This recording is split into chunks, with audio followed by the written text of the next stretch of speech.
Merhaba arkadaşlar, ben Elif Prenvise, bebeğim örgülerim örgü kanalıma yeniden hoş geldiniz. Bugün size çok güzel bir bebek yeleği anlatımı yapacağım. Bu güzelliği birlikte öreceğiz arkadaşlar. Ben işlemeler yaparak bir kız bebek yeleği çalıştım ama yelek unisex bir modeldir arkadaşlar. Yani bunu işleme yapmadan erkek bebeğe de uyarlayabilirsiniz. Hatta şuraya 2 tane cep koyarsınız. Şu kenar renklerinden harika bir erkek bebek yeleği olabilir. Benim yeleğim ortalama 1-1,5 yaşın giyebileceği büyüklükte bir çalışma oldu. Yakadan etek ucuna kadar uzunluğum 28 santim. Kol altından kol altına genişliğim de 27 santim uzunluğunda. Videoda arkadaşlar işleme çalışmasını da çok detaylıca anlattım. Eğer işlemeli bu modeli yapmak istiyorsanız çok rahat bir şekilde yapabileceksiniz. Tam bir yumak ip kullandım şu ana rengime. Kenar ipim zaten çok az bir ip. Elinizde kalmış olan ipleri değerlendirebileceğiniz güzel bir model çalışması olmuş oldu. Evet arkadaşlar, dediğim gibi hem kız hem erkek bebeklerin kullanabileceği çok güzel kalıbı olan bir çalışma. Umarım beğenirsiniz. Umarım büyük bir keyifle örersiniz. Sizden ricam, bu kadar emek verdim, çok yoruldum anlatırken. Hem işlemesi hem örgüsü filan çok detaylı anlattım her zamanki gibi. Umarım beğeni ve yorumlarınızı benden esirgemezsiniz. Evet, hazırsak şimdi bu güzelliği örmeye başlayalım. Arkadaşlar, yelek çalışmamda 100 gram 170 metre uzunluğunda ipler kullanacağım. Hafif yün içeriği olan %25'i yün olan böyle orta kalın ipler kullanacağım arkadaşlar. Marka veremiyoruz artık, biliyorsunuz, o yüzden veremiyorum ben de. Benzer özellikte olan orta kalın iplerle beraber siz de yeleğinizi örebilirsiniz. Şiş numaram 4,5 milimetre arkadaşlar, bakın 4,5 milimetre örgü şişi kullanacağım. Ben misinalı şiş kullanıyorum ama siz düz şişlerle de örebilirsiniz. Şimdi iki renkli bir çalışma olacak. Lastik kısımlarımızı hardal rengiyle, ön ve arka bedenimizi krem rengimizle çalışacağız. Biz örgümüze etek lastiğinden başlayarak çalışacağız. O yüzden şöyle klasik ilmek atma tekniğiyle beraber 25 ilmek şişlerimizi atalım arkadaşlar. Klasik nasıl ilmek atıyorsanız benim gibi atmak zorunda değilsiniz. 25 ilmek şişlerimizi atalım ve örgümüze başlayalım.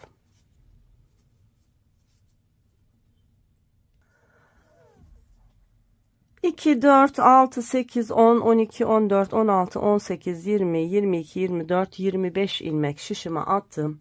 Ve şimdi tekli lastik örgüyle beraber örgümüzün, yeleğimizin ön bedeninin bir tarafını örmeye başlıyoruz. Şimdi örgüye başlarken arkadaşlar ilk 2 ilmeğimi düz örgü olarak örüyorum. Kenar kısmından ilmek çıkarıp ilik düğme lastiği öreceğiz. O yüzden burada düzgün bir görüntü olabilmesi için ilk 2 ilmeği düz örgü olarak başladım. Sonra bir ters, bir düz, bir ters, bir düz, bir ters, bir düz, klasik tekli lastik örerek sıramızı tamamlıyoruz. Modeli istediğiniz büyüklükte örebilirsiniz arkadaşlar. İlmek sayınızı artırarak ya da eksilterek büyüklüğü artırıp azaltabilirsiniz. Anlatım sırasında nasıl büyütüp nasıl küçülteceğiniz hakkında da size bilgi vereceğim.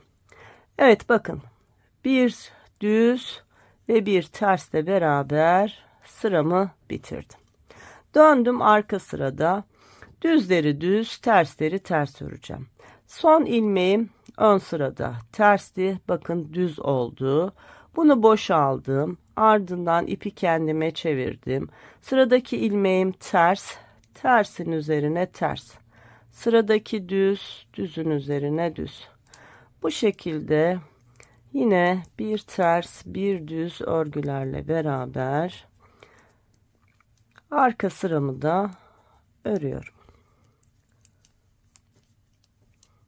İlk 2 ilmeğimiz düz örgüydü. Şimdi örgümüzün arka tarafında olduğumuz için son 2 ilmeğimiz ters örgü olarak örülecek ve sıramızı tamamlamış olacağız. Bakın bir ters, bir düz, sıradaki 2 ilmeğim ters. İpi kendime aldım. Bir ters ve 2 ters. 2 sıra örmüş olduk. Şimdi 3. sıramızdayız. Yine düzlerin üzerine düz, terslerin üzerine ters. İlk ilmeği boşaldım.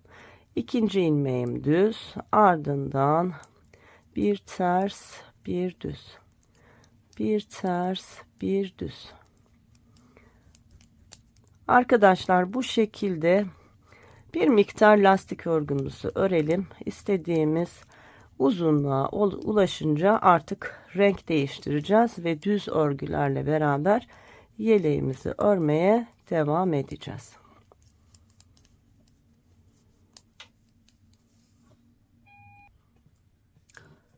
Arkadaşlar tam 8 sıra boyunca lastik örgümü ördüm.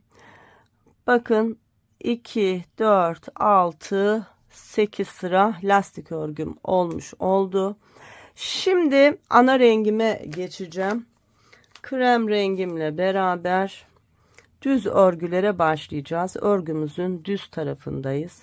Şöyle yapın siz de. Şu başlangıç ipini biraz uzun bırakacak şekilde şöyle ipimizi düğüm yapalım. Şurada tam dip kısmında sıkıştıralım arkadaşlar. Ve örmeye devam edelim. Şimdi düz örgülere geçiyoruz. Bakın. Normal düz örgülerle beraber ilmeklerimi örüyorum. 25 ilmeğim var. 25 ilmeğimin tamamını örgümün ön tarafı olduğu için düz örgülerle ördüm ve sıramı tamamladım. Arka sırada da var olan ilmeklerimizin tamamını ters örgü olarak örüyoruz.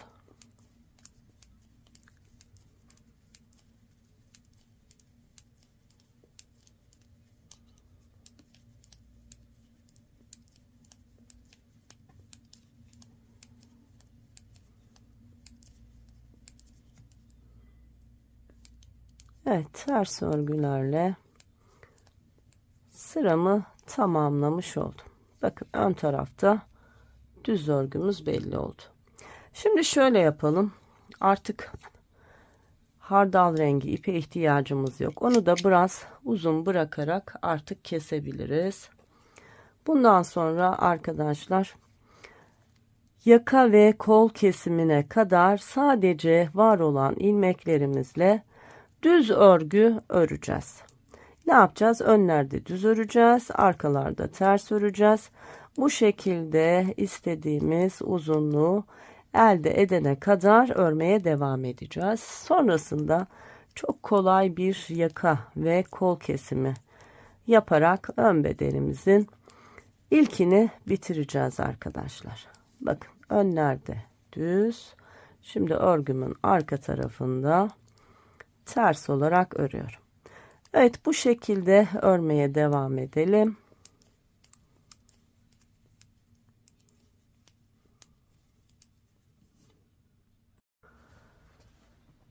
Arkadaşlar düz örgülerimi toplamda 30 sıra ördüm. Bakın şöyle arkadan saydığımızda 2, 4, 6, 8, 10, 12, 14, 16, 18, 20, 22, 24, 26, 28, 30.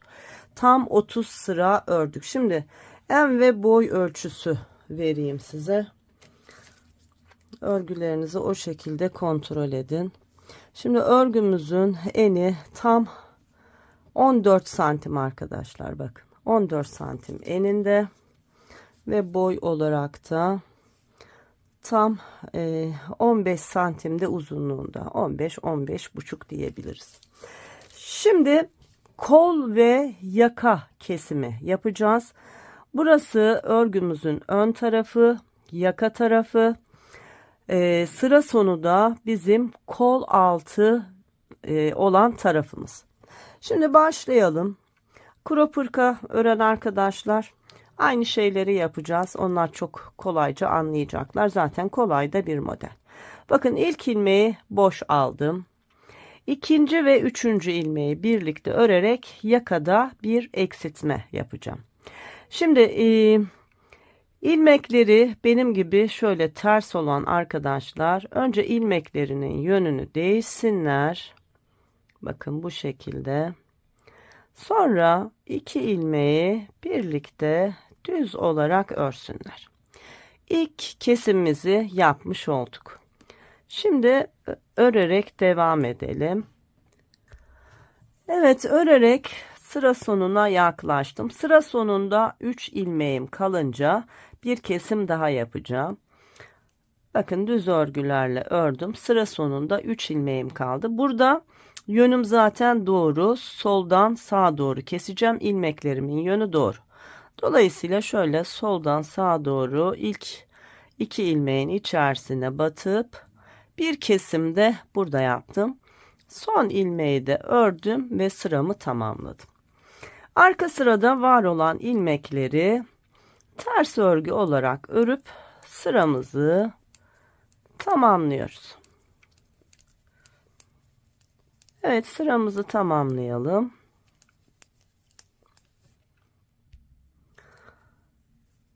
Sıramı tamamladım. Şimdi örgümün düz tarafındayım. Yaka kesimini 2 sırada bir yapacağım. Yani bir kez kestim ön tarafta, arkada ters örgülerle ördüm.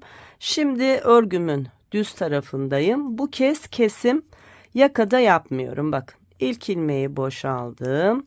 Ardından sıradaki ilmeklerimi örmeye devam ediyorum. Kol altında kesim yapacağım ama kolum biraz böyle oyuntulu, kavisli olmasını istediğim için kol altında birkaç kez böyle peş peşe kesim yapacağım. Bakın geldim, yine sıra sonunda 3 ilmeğim var. Soldan sağa doğru 2 ilmeği birlikte ördüm. Son ilmeği de ördüm. Sıramı tamamladım. Kol altında ikinci kez kesme yapmış olduk. Yakada bir kez kestik. Şimdi arka tarafta var olan ilmeklerin yine tamamını ters örgü olarak örüp sıramızı tamamlayalım.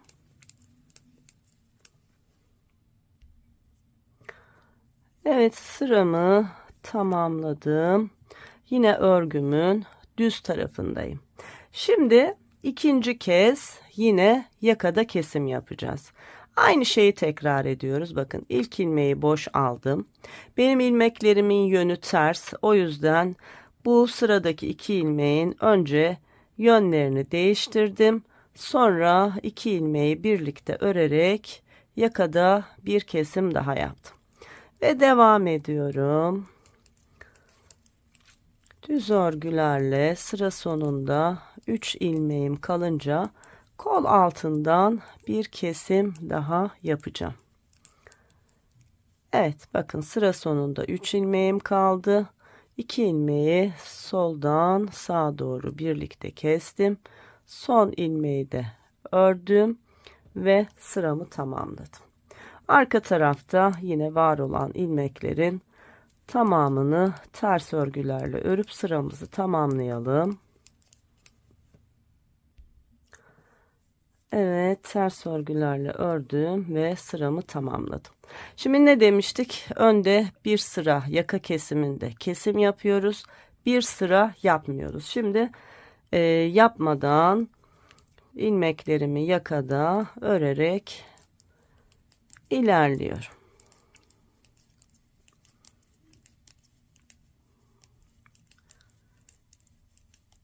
Yine sıra sonunda 3 ilmek kalınca Şöyle kol altını iyice oyabilmek adına arkadaşlar bir kez daha kesiyoruz. Yani kol altında 4. kez kesim yaptık. Bakın kolumuz oyuldu.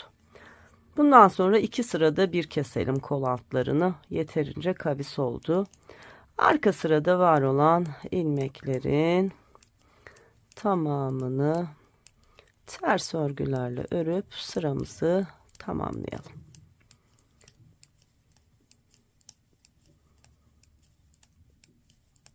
Evet, sıramı tamamladım. Şimdi bir önceki düz sırada yaka kesimi yapmamıştık. Şimdi yapacağız. İlk ilmeği boş aldım. Sıradaki 2 ilmeğimin yönünü değiştirdim. Sağdan sola doğru bir kesim yaptım.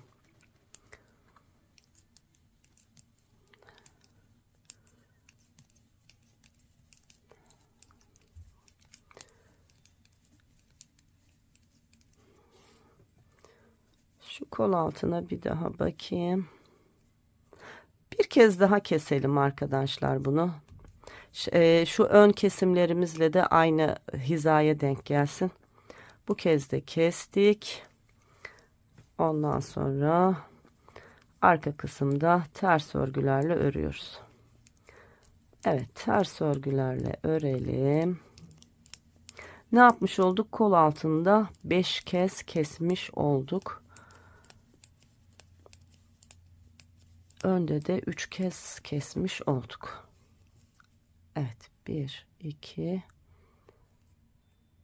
2 3 kez. Kol altında da 1 2 3 4 5 kez. Evet. Şimdi bu sırada kesim yapmıyoruz. Sıranın tamamını düz örgü olarak örüyoruz. Artık kol altında da 2 sırada bir kesim yapacağız. O yüzden kol altında da kesmiyoruz. İlmeklerin hepsini ördüm. Arka sırada yine ters örgülerle ilmeklerin hepsini ördüm. Şu anda kaç ilmeğim var onu da söyleyeyim. 3 4 5 6 7 8 9 10 11 12 13 14 15 16 17. Şişimde tam 17 ilmek var. Şimdi bu sırada yaka ve kol kesimi yapacağız. Bir önceki sırada yapmamıştık. İlk ilmeği boşaldım. Sıradaki 2 ilmeğimin yönünü değiştim. İkisini birlikte ördüm. Ardından düz örgülerle sıra sonunda 3 ilmeğim kalana kadar ilmeklerimi ördüm. Bakın 3 ilmeğim kaldı. Soldan sağa doğru 2 ilmeği birlikte örerek kestim. Son ilmeği de örerek sıramı tamamladım. Bakın ne kadar güzel bir kol altı kesimi elde etmiş olduk. Evet, arka sırada var olan ilmeklerimizin tamamını ters örgü olarak örelim. Biraz hızlı örüyorum. Yaptığım şeyin ne olduğunu zaten görüyorsunuz. Video çok uzun olmasın diye böyle hızlı hızlı örüyorum arkadaşlar. Ördüğümde düz örgüyle ters örgü. Evet, bu sırada kesim yapacağız. Dur bakayım. Kestim, döndüm. Yok, bu sırada kesim yapmayacağız. Bu sırada var olan ilmeklerin tamamını öreceğiz ve sıramızı tamamlayacağız. Önde bir sıra düzde kesiyoruz. Sonraki sıra kesmiyoruz. Şimdi arka sırada yine var olan ilmeklerin tamamını ters örgü örüyoruz.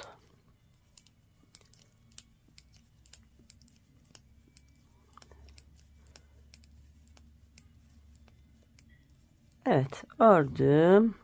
Şimdi kesim sırasındayız arkadaşlar. Şu kol altını artık daha kesmeyeceğim. Bu bizim için yeterli bir kol oyuntusu oldu. Yakada birkaç kez daha kesmeye devam edeceğim. Şimdi yakamızda kesim yapalım. İlk ilmeği boş aldım. Sıradaki 2 ilmeğin yönünü değiştirdim ve birlikte ördüm. Ardından diğer ilmekleri düz örgü olarak ördüm ve sıramı tamamladım. Bakın bu kol oyuntusu bize yeterli. Evet, arka sırada yine var olan ilmeklerin tamamını ters örgülerle örüyorum. Bu kısmı ayrıntılı anlatıyorum ama diğer ön bedeni örerken arkadaşlar göstereceğim ve aynı şekilde keseceksiniz. Onu öyle detaylı anlatmayacağım. Evet, şimdi bu düz sıramızda kesim yapmıyoruz. Bir sıra düzde kesiyorduk. Bir sıra düzde sadece örüyorduk. Evet, ördüm. Sıramı tamamladım. Geriye döndüm ve ters örgülerle yine örmeye devam ediyorum. Şimdi ön sırada artık kesim sıram gelmiş oluyor. Yine yakada kesim yapacağız. Evet. Bakın yakamız ne kadar güzel. Bakın. Kol altımız da öyle. Gördünüz mü? Ne kadar güzel. Evet, şimdi yakada tekrar kesim yapalım. İlk ilmeği boş aldım. İkinci ve üçüncü ilmeklerin yönünü değiştirdim ve birlikte ördüm. Ardından düz örgülerle sıramı tamamlıyorum. Arka sırada yine var olan ilmeklerin tamamını ters örgü örerek tamamlıyorum.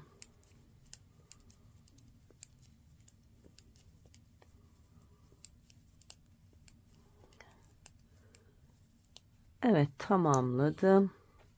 Şimdi tekrar ön sıradayım. Bu sırada kesim yapmıyorduk. Var olan ilmeklerimizi düz örgü olarak örüp sıramızı tamamladık. Ve yine arka sırada var olan ilmeklerimizi ters örgü olarak örüp sıramızı tamamlıyoruz.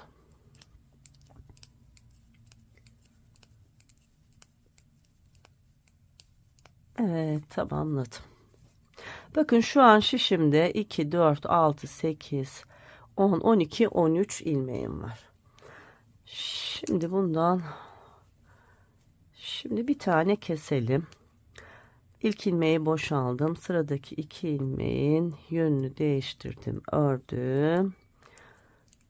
Ve devam ediyorum. 12 ilmeğim kaldı. Bir kez daha keselim. 11 olsun. Şu şeyi omuzu bir görelim arkadaşlar. Şimdi kesim yaptım ön sırada. Arka sırada 12 ilmeğim kaldı. Bu 12 ilmeği ters örgülerle örüyorum.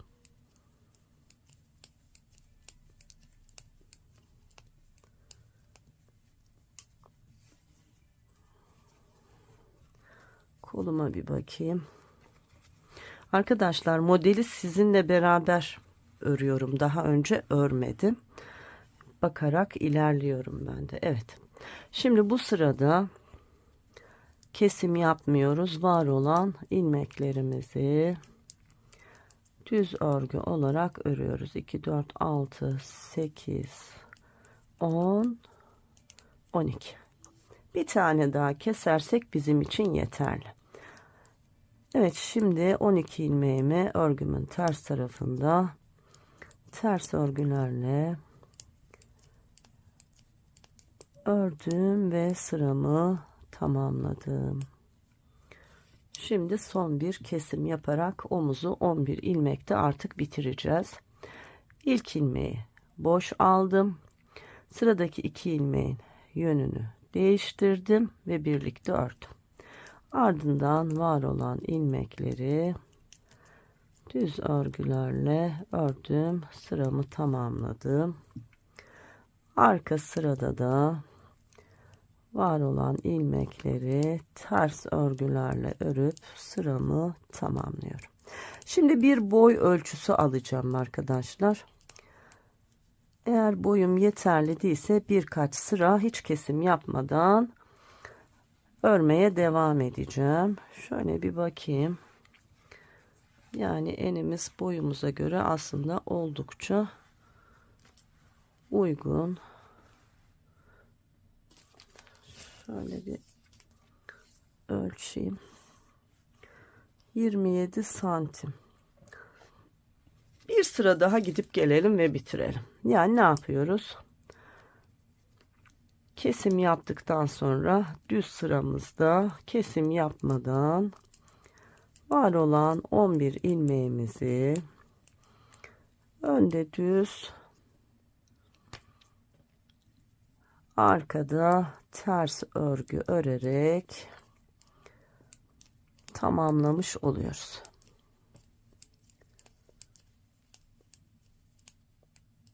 Evet, çalışmamızın ilk ön bedeni bitti arkadaşlar. Şu ipimizi biraz uzun bırakalım.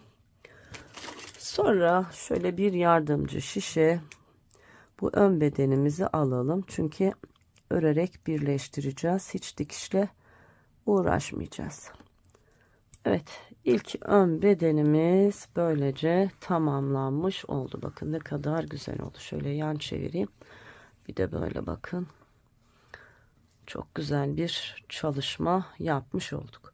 Şimdi diğer ön bedenimizi örelim. Yine hardal rengi ipimizle beraber şişimize arkadaşlar yine 25 ilmek atalım.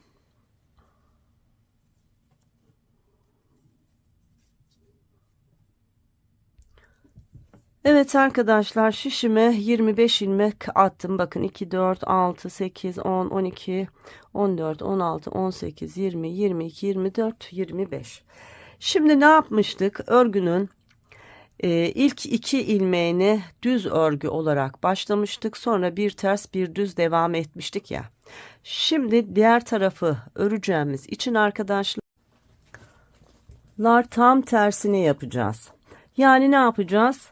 Ters örgüyle başlayacağız. Sonra bir düz, bir ters, bir düz, bir ters. Son 2 ilmeğimiz düz örgü olarak bitecek. Çünkü ilik düğme kısmımızın buradaki ilk 2 ilmeğiyle buradaki 2 ilmeğinin düz olması lazım. Başlayalım. Bakın ilk ilmeğimi ters örgü olarak ördüm. Ardından bir düz, bir ters. Bir düz, bir ters. Şöyle yine hızlıca öreyim, zaman kaybı olmasın. Videolar çok uzun oluyor. Size de bana da kolaylık olsun. Bir düz, bir ters, tekli lastik örgüyle beraber sıra sonunda 2 ilmeğimiz kalana kadar örelim.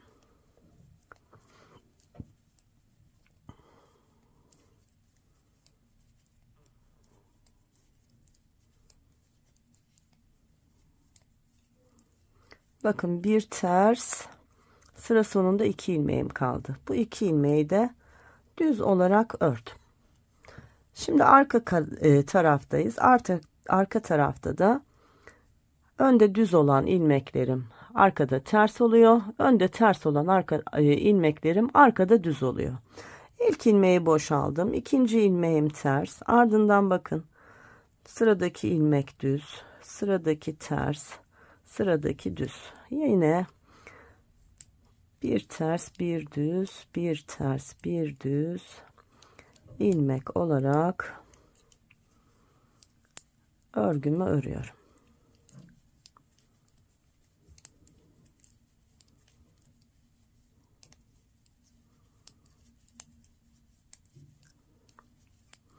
Evet, ilmeklerimin tamamını arka sırada da ördüm. Ne yaptık? 2 sıra lastik örgü örmüş olduk. Şimdi bunu önce 8 sıraya tamamlayacağız. Bakın 2 düz ilmeğim burada ve 2 düz ilmeğim burada. Burası örgümün düz tarafı.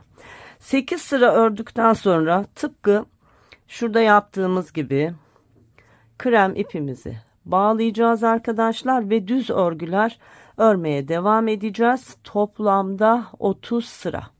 Evet, bunu böyle örelim. Sonra yine yaka ve kol kesimlerini birlikte örmeye devam edelim. Arkadaşlar, lastik örgümü 8 sıra ördükten sonra bakın yine ipimi aynı şekilde bağladım. Ve açık renk ipimle beraber yine var olan 25 ilmeğimi 30 sıra ördüm. Sayalım: 2, 4, 6, 8, 10, 12, 14, 16, 18, 20, 22, 24, 26, 28, 30. 30 sıra çalıştık. Şimdi bakın. Şu anda örgümün düz tarafı, şu başlangıç yerim benim koltuk altım. Yani bunun diğer tarafı. Sıra sonumda benim yaka kesimin olduğu yer. Yani ne yapacağız? Şimdi kol altı kesimiyle başlayacağız. Aynı şeyi yapacağız. Değişen bir şey yok. Kol altında ilk ilmeği boş alıyorum. Sıradaki 2 ilmeği şöyle soldan sağa doğru birlikte örerek kestim. Ardından devam ediyorum. Sıra sonunda 3 ilmek kalınca yaka kesimine de başlayacağım. Şöyle birkaç kesim yapacağım, göstereceğim arkadaşlar. Sonra diğer önle hiçbir farkı yok. Sadece yönümüz farklı. O kadar. Diğer her şey aynı. Evet, geldim yakaya. Sırada 2 ilmeğim var. Bakın. Soldan sağa doğru 2 ilmeği birlikte ördüm, kestim ve sıra sonundaki ilmeğimi de örerek sıramı tamamladım. Arkada var olan ilmekleri sadece ters örgü örüyoruz. Kesimleri önde yapıyoruz. Ne yapmıştık? Kol altında 5 kez her düz sırada kesim yapmıştık. Yakada bir düz sırada kesim yaptık. Bir düz sırada kesim yapmadan örerek devam etmiştik. Şimdi aynı şeylerin tekrarını yapacağız. Şimdi kol altındayım. Örgümün düz tarafı. Kol altında olduğum için kesimi yapıyorum. İlk ilmeği boş aldım. Sıradaki 2 ilmeğimi sağdan sola doğru örerek kestim. Devam ediyorum. Yaka kesimimiz yok bu sırada. Dolayısıyla var olan ilmeklerin tamamını düz örgü olarak örüp sıramı tamamlıyorum. Evet, tamamladım. Arka sırada yine var olan ilmeklerin tamamını ters örgü olarak örüyorum. Hiç durdurup başlatma yapmayayım, aklınız karışmasın. Şöyle hızlı hızlı birkaç kez göstereyim arkadaşlar.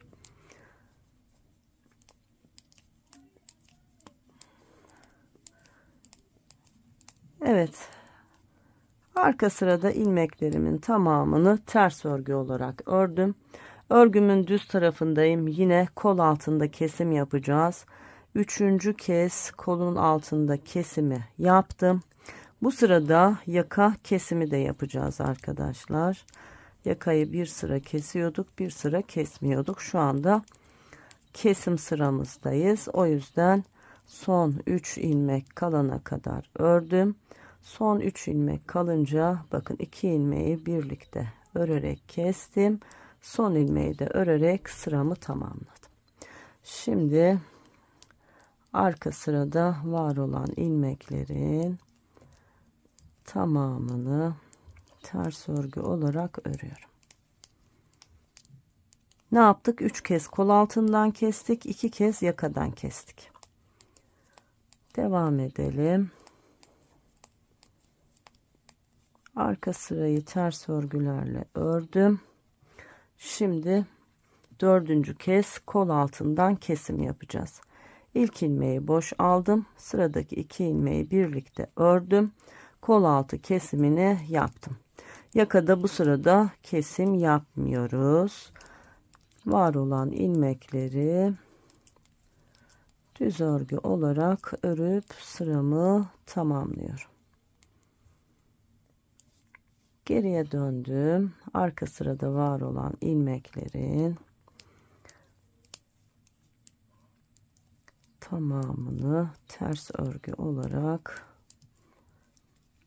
örüyorum.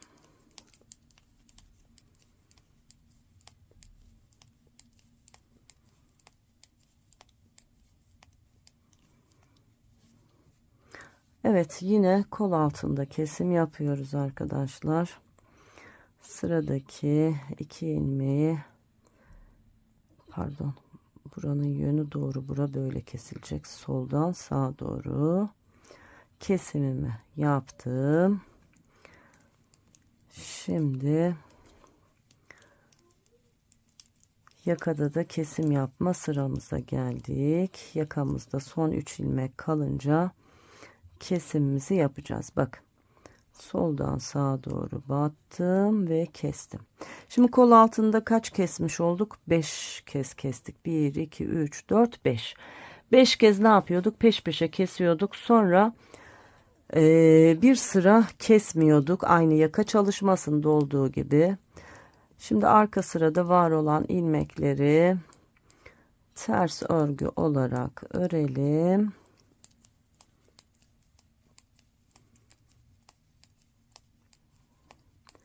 Ördük. Örgümüzün düz tarafındayız. Koltuk altında da yakada da kesim yapmıyoruz. Var olan ilmekleri düz örgü olarak örüyoruz.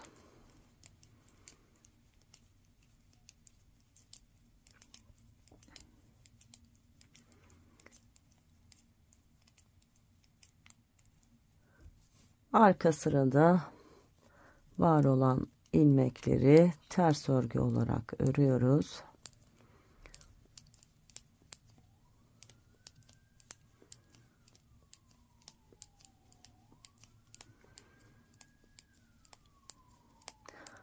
Evet, sıramı tamamladım. Şimdi örgümüzün düz sırasındayız. Hem kol altından hem yakadan kesim yapıyoruz bu sırada. İlk ilmeği boş aldım. Sıradaki 2 ilmeği birlikte ördüm. Ardından düz örgülerle sıra sonunda 3 ilmek kalana kadar örmeye devam ediyorum. Sıra sonunda 3 ilmeğim kaldı. Soldan sağa doğru 2 ilmeği de birlikte örüp son ilmeği de örerek sıramı tamamlıyorum. 2 4 6 8 10 12 14 15 ilmeğimiz kaldı. Şimdi kol altı kesimlerimiz bu sırayla bitti arkadaşlar. Bakın, aynı burada da 5 kez kestikten sonra bir sıra ara verdik. Son bir kez daha kestik. Şu anda yaptığımız işlem. Ardından kol altı kesimi bitti.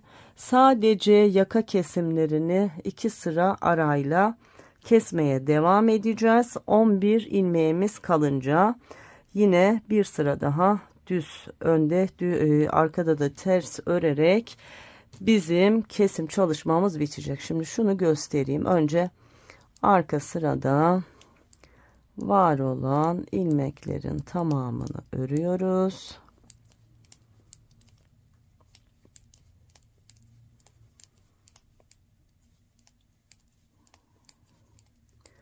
Bakın, ördüm. Örgünün düz tarafındayım. Yakada ya da kol altında kesim yok. Düz örgülerle var olan ilmeklerimizi örüyoruz.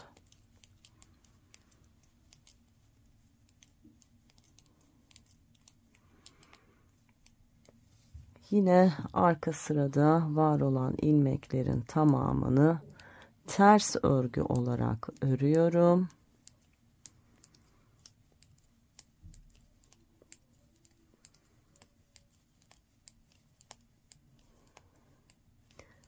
Ve sıram tamamlandı. Şimdi kol altında kesim yapmıyoruz. Sadece yakada yapıyoruz. Bir kez göstereceğim. Artık burada kesim yok. Buradaki ilmekleri örüyoruz. Sıra sonunda 3 ilmek kalınca yakadan kesiyoruz. Bak, 3 ilmek kaldı. Soldan sağa doğru yakada kesimimi yaptım ve bitirdim. 14 ilmeğim kaldı. Arka sırayı öreceğiz. Ön sırayı öreceğiz. Kesim bir sıra arayla yaptığımız için. Sonra kol altından kesmeler bitti. Tekrar yakadan keserek tıpkı diğer ön bedende olduğu gibi 11 ilmek kalana kadar kesip birbirinin aynısı 2 tane ön bedeni çalışmış olacağız. Evet arkadaşlar, bunu da örüp bitirelim. Sonra arka bedenle örgümüzü örmeye devam edelim. Arkadaşlar, diğer tarafı da ördüm ve bitirdim. Şöyle kontrol etmek isterseniz şu arkadan ilmeklerimizi saydığımızda şöyle dişleri 62 sıra lastikten sonra düz örgü sıramız var her iki bedende de. Şimdi ön bedenlerimiz bitti. Arka bedene başlıyoruz. Arka bedendeki ilmek sayımız 49 arkadaşlar.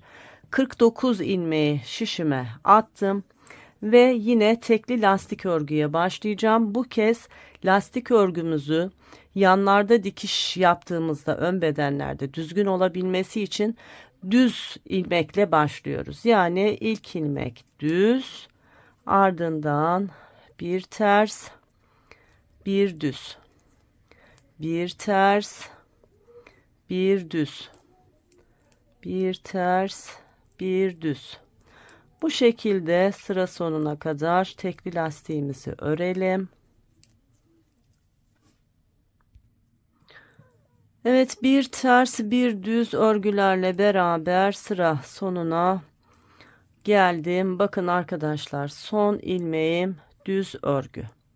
Düzle başladık ve düzle bitirdik. Örgümüzün arka sırasında ilmeklerimizi yine düzleri düz, tersleri ters olarak örüyoruz. 49 ilmeğimizi 8 sıra bu şekilde yine lastik örgü örelim. Ardından açık renk ipimizi ön bedenlerde bağladığımız gibi bağlayalım ve düz örgülerle yine 30 sıra düz örgü örelim. Arkadaki kol altı kesimlerini yine birlikte yapmaya devam edelim.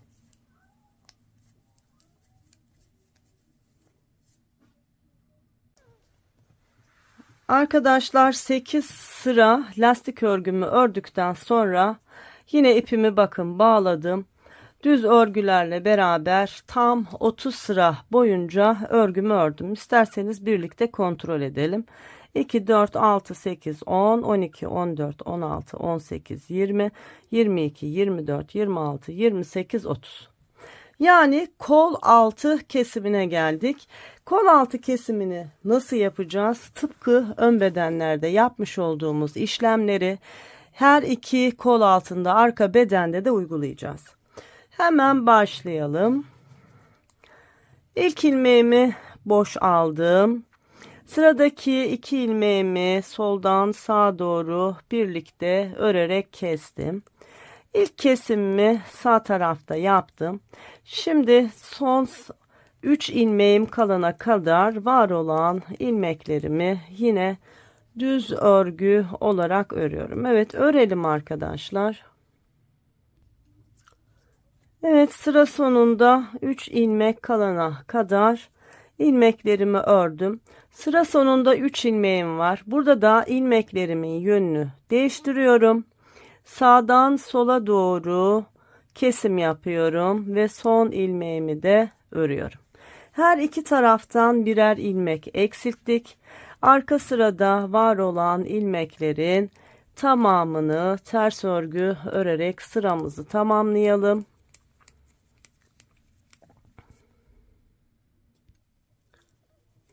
Ters örgülerle sıramı tamamladım. Tekrar örgümün düz tarafındayım. İkinci kez kesim yapacağız. Yine aynı şeyleri tekrarlayacağız. Bakın, ilk ilmeği boş aldım. Sıradaki ikinci ve üçüncü ilmeği soldan sağa doğru birlikte örerek kestim.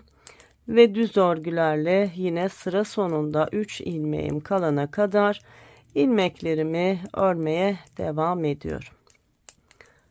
Evet, sıra sonuna kadar örelim.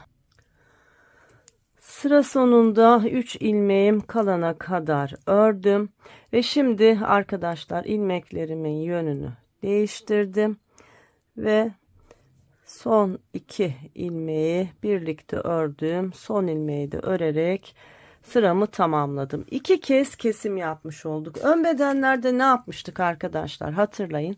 Bakın, peş peşe her düz sırada 5 kez kesmiştik. Sonra bir düz sırayı kesmeden örmüştük.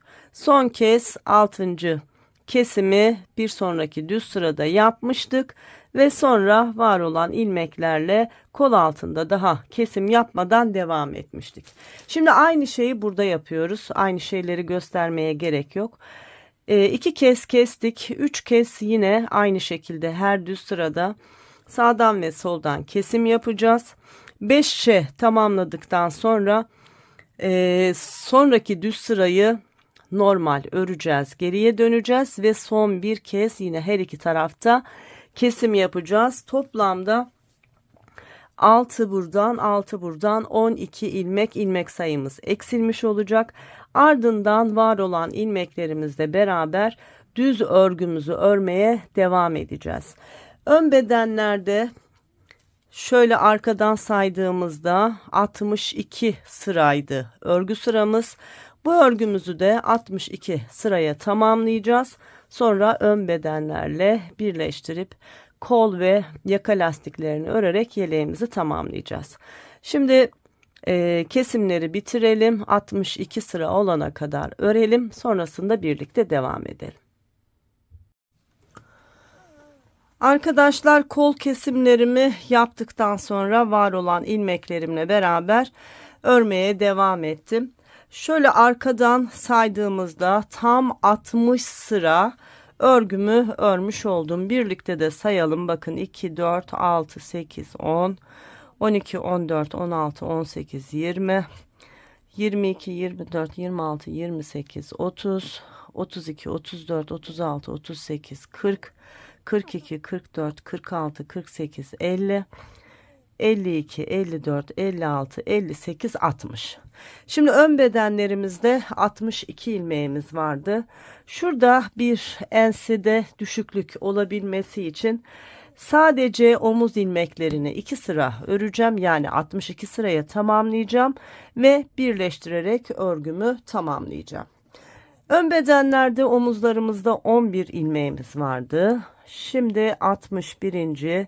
sırada sadece omuz ilmeklerimden oluşan 11 ilmeğimi örüyorum. Bakın 2, 4, 6, 7, 8, 9, 10 ve 11.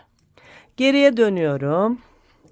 Var olan 11 ilmeğimi arka sırada da örüyorum ve benim toplamda 62 sıra örgüm olmuş oluyor.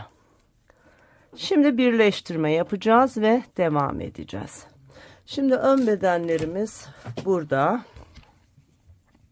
Bakın.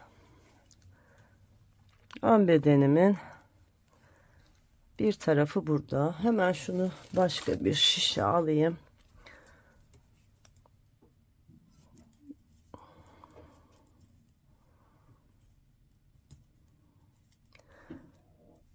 Evet, aldım. Bakın. Şimdi düz kısımlarımız önde, arka kısımlarımız arkada olacak şekilde. Bakın şöyle. Emin oluyoruz, ön bedenlerimizin şu altta 2 düz ilmeğimiz vardı.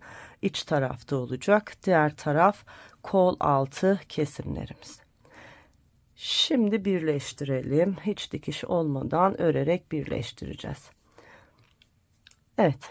Her iki şişten birer ilmeğe batarak 2 ilmeği birlikte ördüm.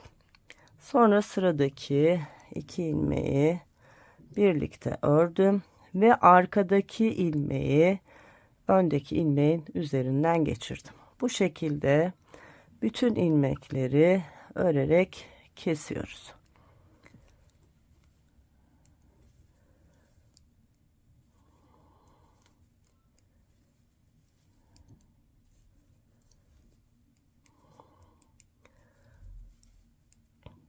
Önce 2 ilmeği birlikte örüyoruz. Sonra arkadaki ilmeği öndeki ilmeğin üzerinden geçiriyoruz.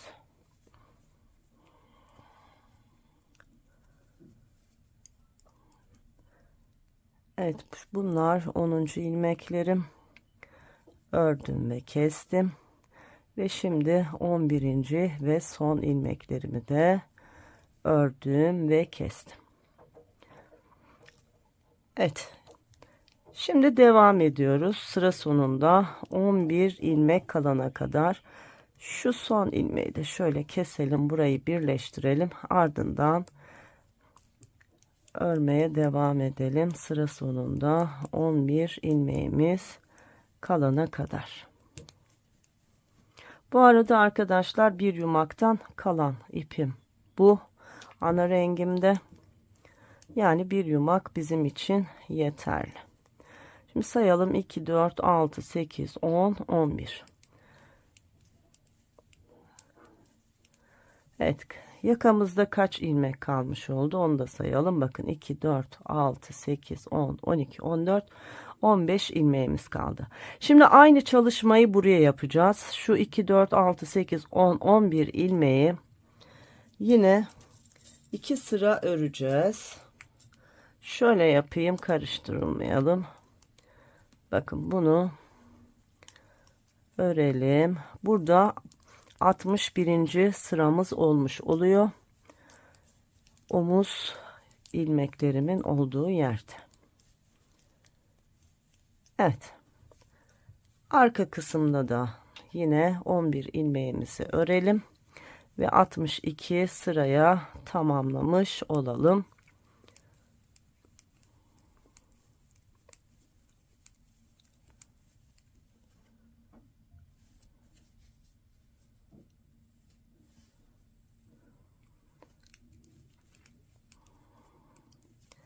Evet, bakın 2 sıra örmüş olduk. 2, 4, 6, 8, 10, 11 ilmeğimizi.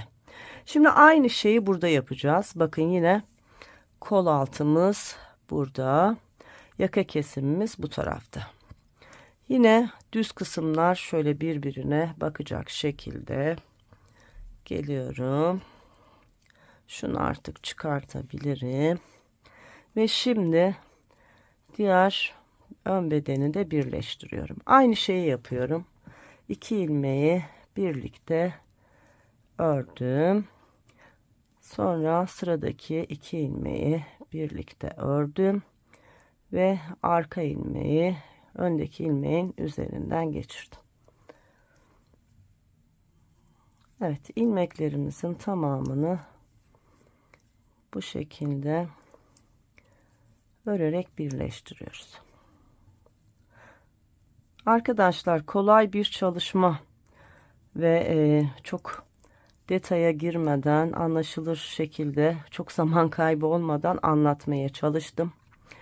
Eğer buraya kadar beni izlediyseniz sizden rica ediyorum, düşüncelerinizi paylaşın. Siz nasıl, sorunsuz örebildiniz mi? Örerken keyif aldınız mı? Hangi ipi kullandınız? Hangi yaş aralığı için ördünüz? Bunları yorum olarak yazarsanız okumak isterim. Evet, ilmeklerin son 2 ilmeği, bunları da ördüm ve kestim. Şu son ilmeğimizi bir kez daha örelim ve ipimizi biraz uzun bırakarak keselim. Şimdi şurada başlangıç ve bitiş iplerimizi düğümleyelim. Onları gizleyeceğiz. Aynı şeyi burada tığla yapacağım. Bakın. Burada da şöyle tığımla düğümleyerek birleştirdim. Evet, şimdi ne oldu? Arka bedenle ön bedenleri çalışmış olduk. Bakın, yeleğimizin ana hatları ortaya çıktı. Şimdi ne yapacağız? Yine hardal rengi ipimizle beraber ilmek alacağız arkadaşlar. Önce şu ilik, düğme ve yaka kısmımızı çalışacağız. Sonra kol altındaki şu kol evi lastiğini çalıştıktan sonra dikerek birleştireceğiz. Lastiğe başlayalım arkadaşlar. Evet, lastik çalışmamda şöyle 4 milimetre, yani yarım milimetre daha küçük bir şişle yapacağım. İsterseniz siz aynı şişle de yapabilirsiniz. Bakın şimdi ön bedenden başlayacağız. Burada ne yapmıştık? 2 tane düz ilmek bırakmıştık. Şimdi bunun şu birincisinin hemen yanından, şuradan bakın, batıyorum ve bir ilmek çıkartıyorum. Şu ipleri biraz uzun bırakın. Şöyle yeterli. Gizlemek için, çünkü çok lazım oluyor. Evet, ardından bakın her bir yuvanın içerisine batarak ilerliyorum. Şimdi burada 4 tane çalıştıktan sonra her bir yuvaya geliyorum arkadaşlar. Aynı yuvanın bakın kenar örgüsünün olduğu yer var. Buradan bir tane alıyorum. Çünkü buranın ilmek sayısı biraz fazla olması lazım. Bunu da 2 tane normal örüp üçüncüsünü çift örerek ayarlıyorum. Çok kolay oluyor. Şimdi bakın geldim, sıradaki yuvaya battım. Bir, sıradaki yuvaya battım. 2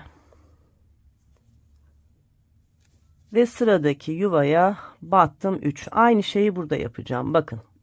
İlmek burada. Hemen şöyle kenarından tekrar aynı ilmeğe batıp bir ilmek daha çıkardım. Bunu bu şekilde yaparak devam edeceğiz. Bakın 1, 2, üçüncüyü ördükten sonra aynı yuvanın bakın hemen kenarına batarak bir tane daha çıkartıyorum. 1, 2, üçüncüyü ördükten sonra bakın üçüncünün kenarından batarak bir tane daha çıkartıyorum. Şimdi bir kez daha göstereyim. Bütün ilmekleri bu şekilde alacağız. Bakın 1, 2, 3'ü ördüm. Bakın hemen ilmeğin şöyle aradan batarak bir tane daha. Bu şekilde şu yukarıya kadar gelelim.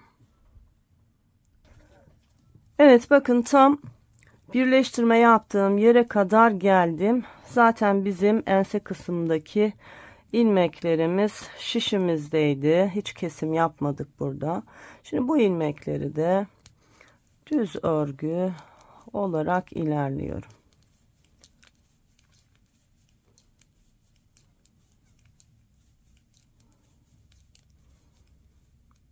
Bakın burayı bitirdim. Şimdi tekrar şu kısma geleceğiz. Bakın burada hemen şurada birleşme yerinin öncesindeki ilmeğe batarak ilmeğimi aldım. Gördünüz mü? Buradaki açıklığı bu şekilde kapatmış oldum. Ardından devam ediyorum. Yine kenar ilmeklerin arasına batıyorum. 1 saydım bunu. 2, 3 tane oldu. Ne yapıyorum? Hemen ilmeğin arasına batarak aynı ilmekten bir ilmek daha çıkartıyorum. Bakın. Şimdi sırayla 1, sıradaki 2, bakın sıradaki 3 ve bunun kenar kısmından batarak tekrar bir ilmek çıkartıyorum. Şu yaka kesiminin olduğu yeri beraber yapalım. Bakın 1, yandaki 2, hemen yanındaki 3 ve bunun kenarından da batarak bir ilmek çıkartıyorum. Bir kez daha 1, 2, 3, üçüncünün içerisinden bir tane daha. Evet, bu şekilde aşağıya kadar devam edelim. Evet arkadaşlar, kenar kısımları yaparak lastiğin olduğu yere kadar geldim. Bakın lastiğin içerisinde bir tane yine 1, 2, 3 yaptım. Üçüncü ilmeğin yuvasından bir tane daha çıkardım. Şimdi devam ediyoruz. 1 2 3. Şurada bir boşluk olmaması için arkadaşlar bakın geliyorum, başlangıç ilmeğin içerisine de batarak, bir daha göstereyim, şişten çıktı, bakın şuraya batarak bir ilmek de buradan çıkararak tamamlıyoruz. Bakın ne kadar düzgün olmuş oldu. Şimdi yine tekli lastik çalışması yapacağız.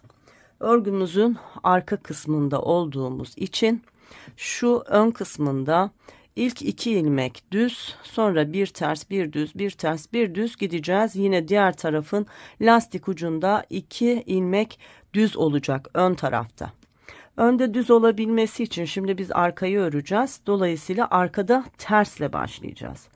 Yani bir ters 2 ters ördükten sonra bir düz bir ters, bir düz bir ters, bir düz bir ters. Bu şekilde sıra sonuna kadar tekli lastik çalışmamızı yapalım arkadaşlar.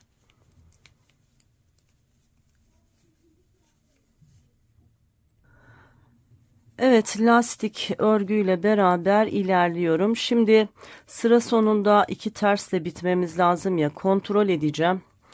Eğer 2 tersle bitmiyorsa arkadaşlar duruma göre ya artıracağım ya eksilteceğim. Şimdi bakalım, en son bir ters ördük, devam edelim. Bir düz bir ters bir düz bir ters bir düz bir ters bir düz ve 2 tersle bitti. Tesadüf, denk geldi. Denk gelmediğini farz edelim. Eğer bir tersle bitseydi bir artırma yapacaktım arkadaşlar. Ya da bir düzle bitmiş olsaydı, yani 2 ters bir düz bitseydi, o zaman da kesme yapacaktım. Şu anda denk geldi. Hiçbir şey yapmıyorum. Örmeye devam ediyorum. Evet. Bir düz, bir ters, bir düz, bir ters, bir düz ve 2 tersle sırayı tamamladım. Evet, buranın kurulumunu da yapmış olduk. Şimdi şuraya da şöyle tam iç kısmından bir düğüm atalım. Bu ipleri hep sonra gizleyeceğiz. Evet. Şimdi örgümüzün düz tarafındayız. 2 düzle başlayacağız ve 2 düzle biteceğiz arkadaşlar. Hemen yapalım. Bakın, 1 2 düz, ardından bir ters bir düz, bir ters bir düz. Sıramızı tamamlayalım yine.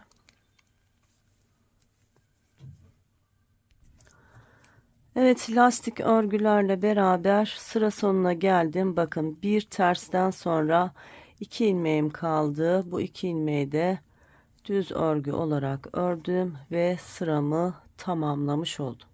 Şimdi yine örgümüzün arka tarafındayız. Yine lastik örgümüzü örmeye devam edeceğiz. Şu ilk ilmekleri özellikle sıkıca örüyorum. Boş almıyorum ki buralar böyle bol kalmasın diye arkadaşlar. Siz de bence öyle yapın.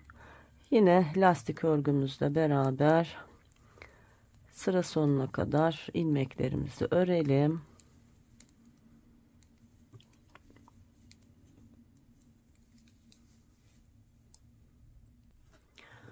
Evet, sıra sonuna yaklaştım. Yine sırayı birlikte tamamlayalım. Bakın, bir düzden sonra sıradaki 2 ilmeğimi ters olarak ördüm ve sıramı tamamladım.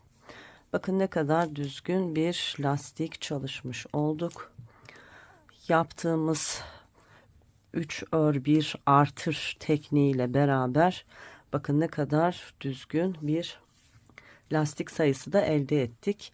Ne topladı arkadaşlar ne de büzüldü. Önemli olan sanki örgüyle birlikte örülmüş gibi böyle düzgün olması.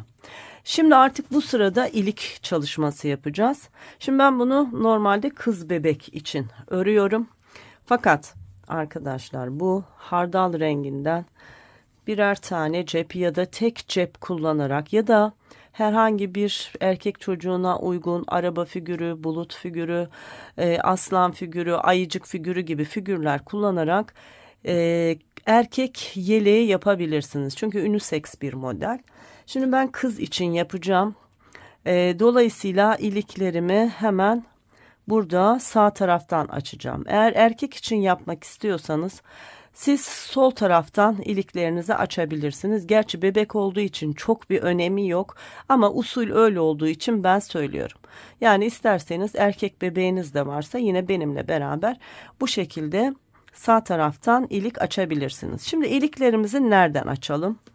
Hem şuradan bakalım, en uygun ilik yerlerini bulalım. Bakın mesela 1, 2, 3 oldukça iyi. Bir ayarlayalım. Şuradan başlarsak 2, 4, 6, 8, 9'dan sonra şuraya açsak 2, 4, 6, 8, 9'dan sonra buraya. Evet, oldukça uygun. İlk iliğimizi şurada açalım. Yani 3 ilmekten sonra başlayalım hemen. Yine ilk ilmeğimi sıkıca örüyorum. Şöyle iyice sıkıyorum. Yanındaki ilmeğim düz, onu da ördüm. Ardından bir ters, bir düz ördüm. Yani 4 ilmek örmüş oldum arkadaşlar. 4 ilmek ördükten sonra şişime ipimi şöyle doladım. Bakın ters ilmeğim ve düz ilmeğim var. Düz ilmeğimin içerisinden batarak, yani soldan sağa doğru 2 ilmeği birlikte ördüm ve benim ilk ilik evim şu ters örgünün olduğu yerde oluyor ve çok da düzgün oluyor. Ardından devam edelim. Bir ters, bir düz, bir ters, bir düz, bir ters, bir düz, bir ters, bir düz. Bir sayalım kaç ilmek olmuş. 2, 4, 6, 8, 9. Evet. Bakın ilik çalışmamda ki doladığım ilmek bu. Ardından 2, 4, 6, 8, 9 sayıyorum. Son ördüğüm ilmek düz. Şimdi ters ilmeğin olduğu yere yine ilik çalışacağız. Şişime ipimi doladım. Geldim ters ilmeğin değil, düz ilmeğin oradan her iki ilmeğin arasına soldan sağa doğru batarak ördüm ve bir kesme yaptım. İkinci iliğimizi de açtık. Şimdi devam edelim. Bir ters, bir düz, bir ters, bir düz, bir ters, bir düz, bir ters ve bir düz. Yine sayalım. Bakın dolama yaptığım ilik için ilmeğim bu. Ardından 2, 4, 6, 8, 9. Yine son ördüğüm ilmek düz. İlik yapacağım ilmek ters tarafta. Şişime ipimi doladım. Yine düz taraftan soldan sağa doğru battım ve birlikte ördüm. İliklerimizi de açtık. Bakın arkadaşlar, tam yaka kesiminin oradan başlıyor. Görüyor musunuz? Ne kadar düzgün oldu yerimizde. Eşit aralıklarla ve ters ilmeklerin olduğu yerde açtık. Yani çok düzgün, bakınca estetik bir görüntüde elde etmiş olacağız. Evet, şimdi sıra sonuna kadar tekli lastik örgülerimizi örüp tamamlayalım.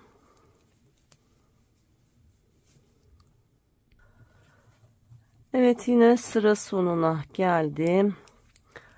Bir ters ve iki düzle beraber sıramı tamamladım.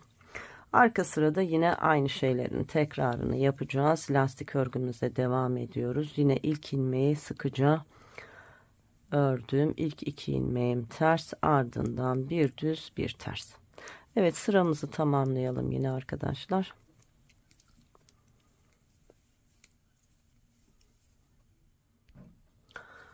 Evet, yine sıra sonuna yaklaştık. Bakın iliklerimizi nasıl ördüğümü göstereceğim şimdi. Normal bir düz bir ters örgü örüyorum. Bakın dolama yaptığım ip burada. Son ördüğüm ilmek ters. Yani sıradaki ilmeğim düz. Görüyor musunuz? Bu benim iliğim oldu. Sonra sıradaki ilmek ters. Sıradaki ilmek düz. Son 2 ilmeğimi ters olarak ördüm ve sıramı tamamladım. Şöyle iliklerimize bakalım. Bakın tam ters örgülerin arasında iliklerimizi açmış olduk. Şimdi arkadaşlar bir sıra düz bir sıra ters örelim. Şu lastik biraz ön tarafta geniş olsun, daha böyle havalı güzel görünsün. Ondan sonra da artık kesip bitirelim. Yani ne yapıyoruz? Yine ilk ilmeği sıkıca ördükten sonra lastik örgümüzü örmeye devam ediyoruz. Evet, örelim.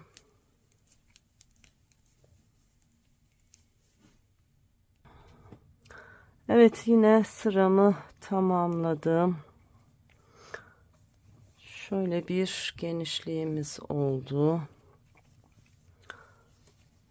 Bakın böyle bir sıra daha örelim. Daha da geniş olsun. Ama isterseniz bu genişlik yetiyor diyorsanız arkadaşlar, örerek kesme tekniğiyle bu sırada artık örgünüzü siz kesebilirsiniz. Ben kesmeyeceğim. Böyle daha göze gelir bir lastik olmasını istiyorum. O yüzden bu arka sırada da lastik çalışmamı yapmaya devam ediyorum. Evet, sıramızı tamamlayalım.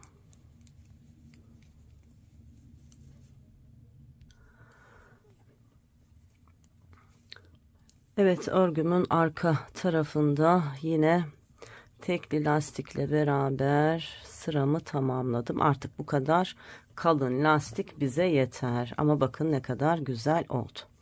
Şimdi arkadaşlar örerek kesme tekniğiyle keseceğiz ve bitireceğiz.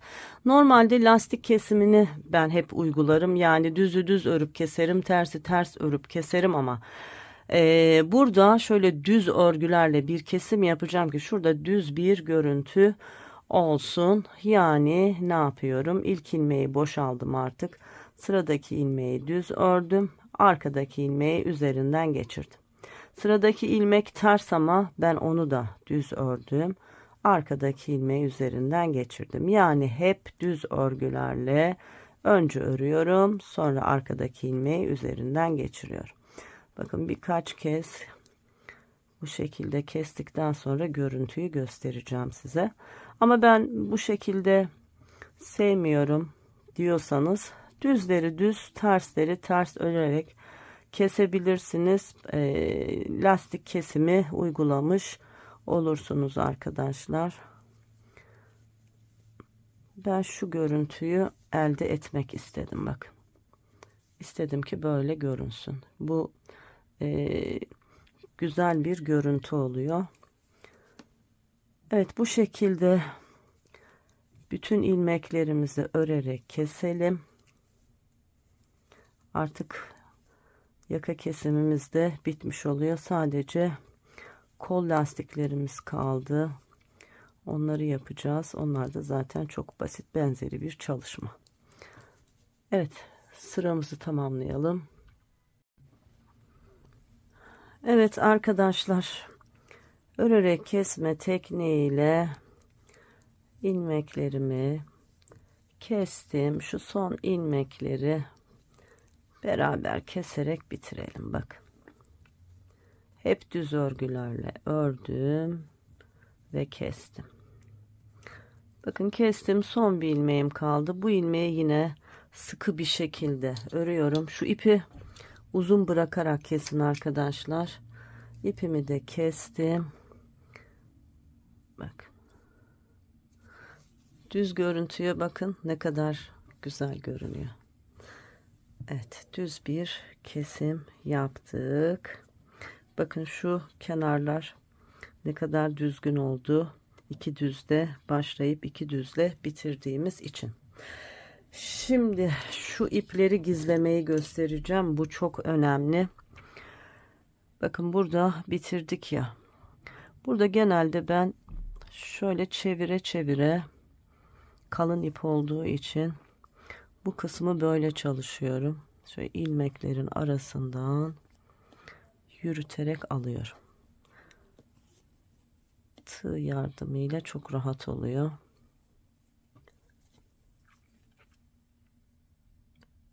Bak. Şimdi buraya kadar aldıktan sonra geliyorum. Yine ilmeklerin arasından bu kez yukarıya doğru yürütüyorum.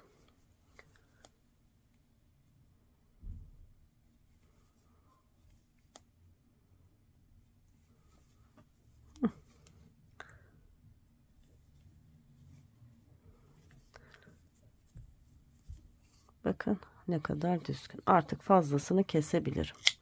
Burası tertemiz oldu. Şunları yan dikişleri yaptıktan sonra yapacağım.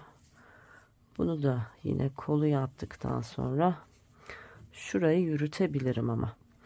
Bakın arkadaşlar. Yine ilmek arasından düğümleyerek sabitlemiştim. Şimdi ilmeğin arasından böyle yürütüyorum. Kuru hırkalardaki iplerimiz daha kalın. Onlarda da aynı tekniği kullanıyorum. Böyle kesip bırakınca bu ipler kötü görünüyor. O yüzden yürüterek şöyle kenar kısımlarda gizliyorum. Böyle çok daha temiz oluyor.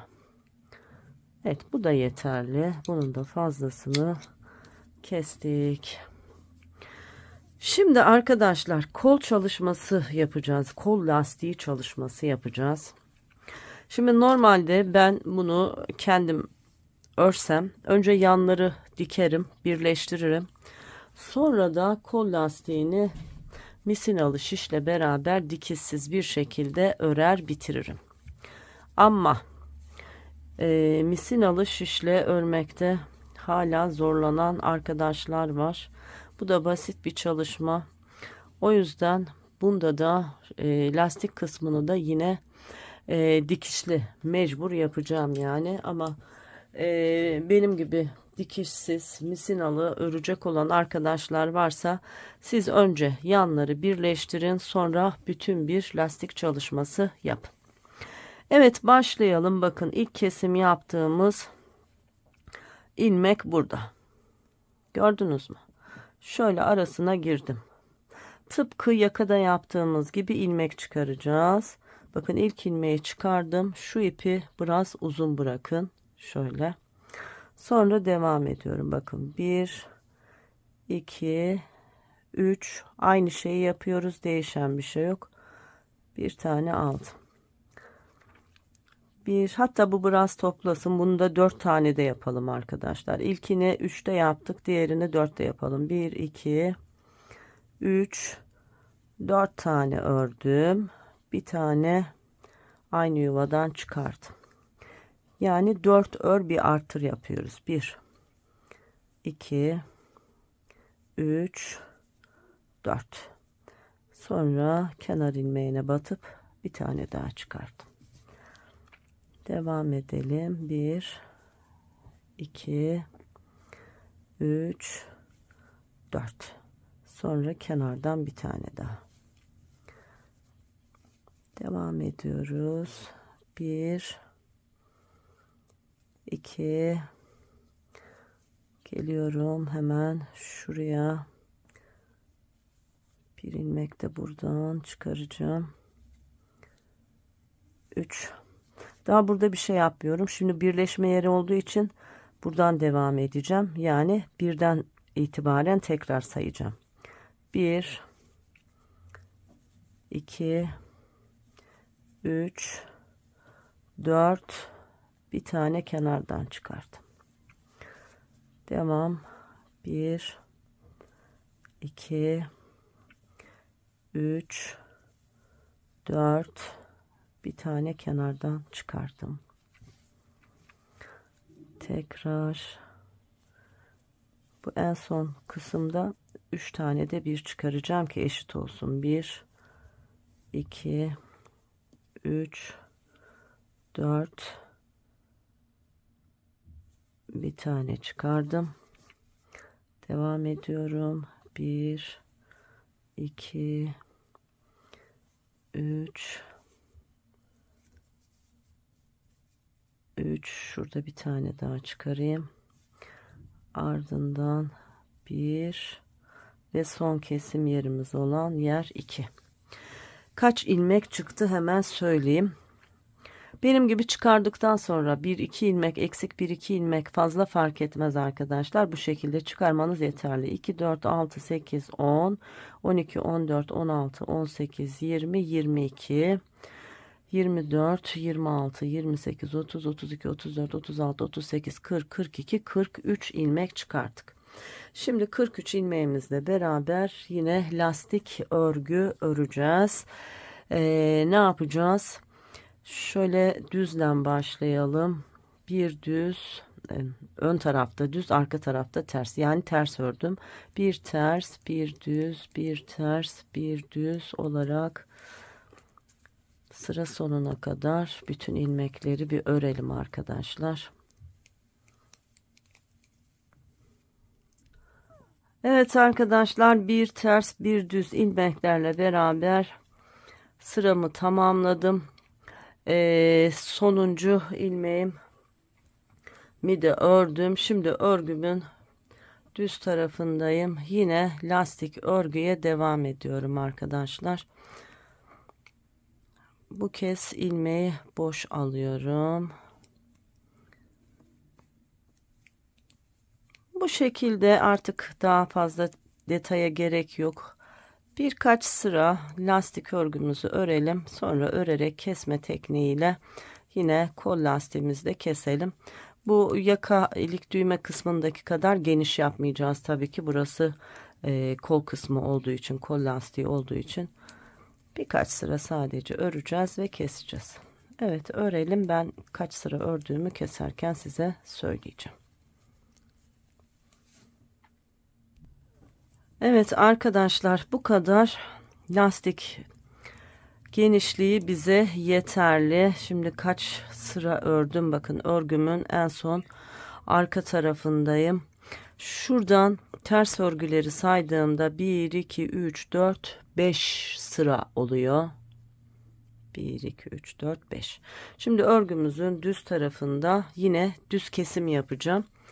İsteyen arkadaşlar eğer ilik düğme kısmını siz lastik kesim yaptıysanız bunu da lastik kesim yapın. Ben düz kesim yapacağım. Evet, ilk ilmeği boşaldım. Sıradaki ilmek düz ördüm, kestim. Sıradaki düz ördüm, kestim. Hep düz örgülerle örerek ilmeklerimi kesiyorum. Evet, kesip bitirelim arkadaşlar.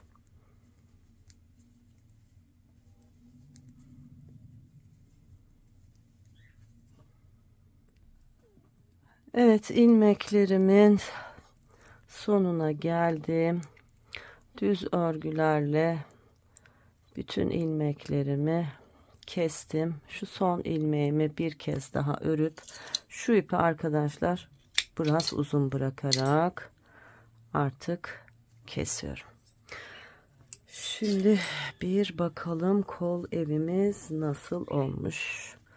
Gördüğünüz gibi harika oldu. Bakın ne güzel topladı, görüyor musunuz? Böyle bir potluk, bir genişlik olmadı. Böyle çok düzgün bir şekilde kol evini çalışmış olduk. Çok yoruldum. İkinci kolu öreceğiz. Sonra dikişlerimizi yapacağız ve yeleğimizi tamamlamış olacağız. Vallahi ağzım kurudu, yemin ederim. Sırtlarım, omuzlarım ağrıdı. Bu kadar emeğe herhalde bir yorum, bir beğeni yaparsınız diye düşünüyorum arkadaşlar. Evet, ikinci kolları da örelim. Şu düğmemi filan ben bir dikeyim. Sonra yan dikişleri göstereceğim size. Bitecek. İşleme, figür vesaire çalışmaları hakkında da bilgi vereceğim size. Nasıl büyütülüp nasıl küçültüleceği hakkında da bilgi vereceğim. Ama harika oldu. Arkadaşlar, diğer kol lastiğimi de ördüm. Şimdi dikişe başlayacağız. Sonra da ben bir nakış çalışması yaptım. İsteyen arkadaşlar benimle beraber nakış çalışmasını da uygulayabilir. İsteyenler sade olarak kullanabilir ya da farklı figürler çalışabilirler.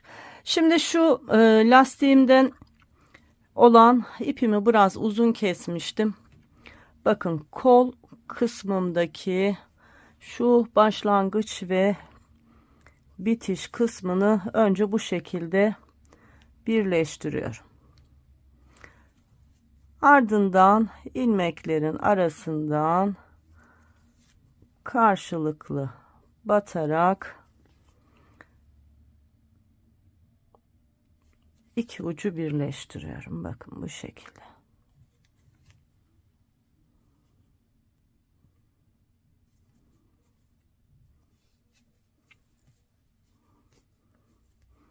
Bakın bu şekilde birleştiriyorum. İpi biraz kısa bıraktım.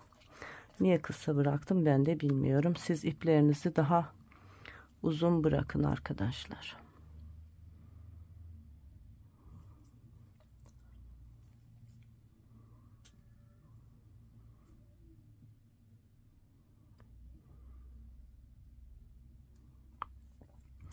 Evet, karşılıklı her iki taraftan batarak lastik kısmımı birleştirdim. Bakın ne kadar düzgün bir birleşme oldu. Şimdi şu ipimle devam edeceğim.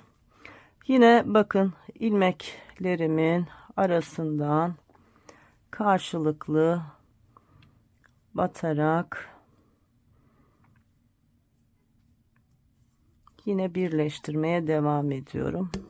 İpimizin rengi farklı ama birleşme yapınca bakın hiç görünmeyecek. Bir sağdan bir soldan hep aynı ilmeği takip ederek, bakın gördünüz mü, hiç belli değil. Bu şekilde dikerek şu lastik kısmına kadar bir inelim arkadaşlar.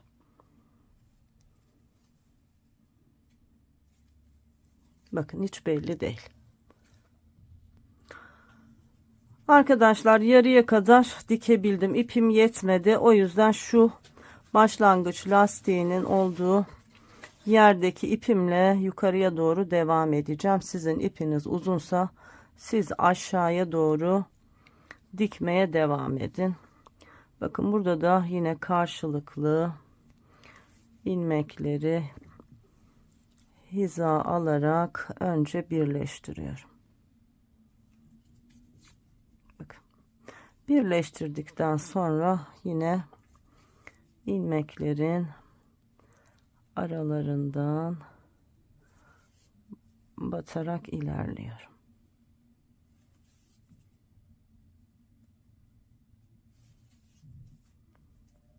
Bakın bu şekilde. Bir sağdan bir soldan.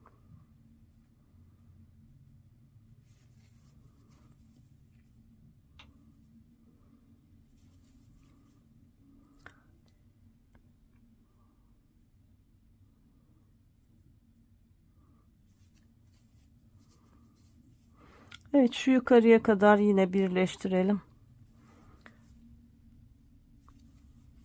Bakın hiç belli değil.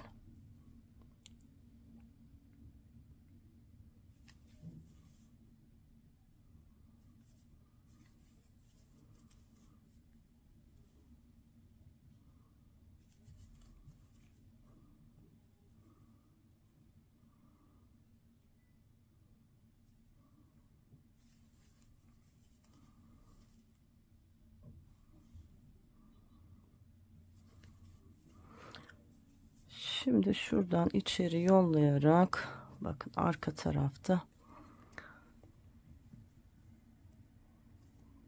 düğüm yaptım ve örgünün arasından ipimi gizliyorum.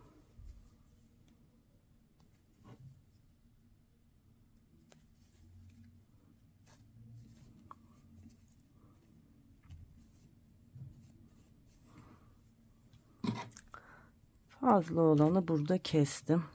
Şimdi diğer taraftaki ipimi de aynı şekilde bu kez tığımın yardımıyla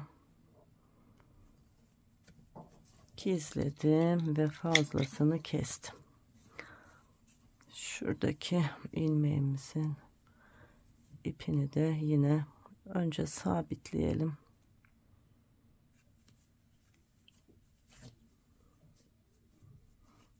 Sonra birkaç kez yürüterek bunu da keselim.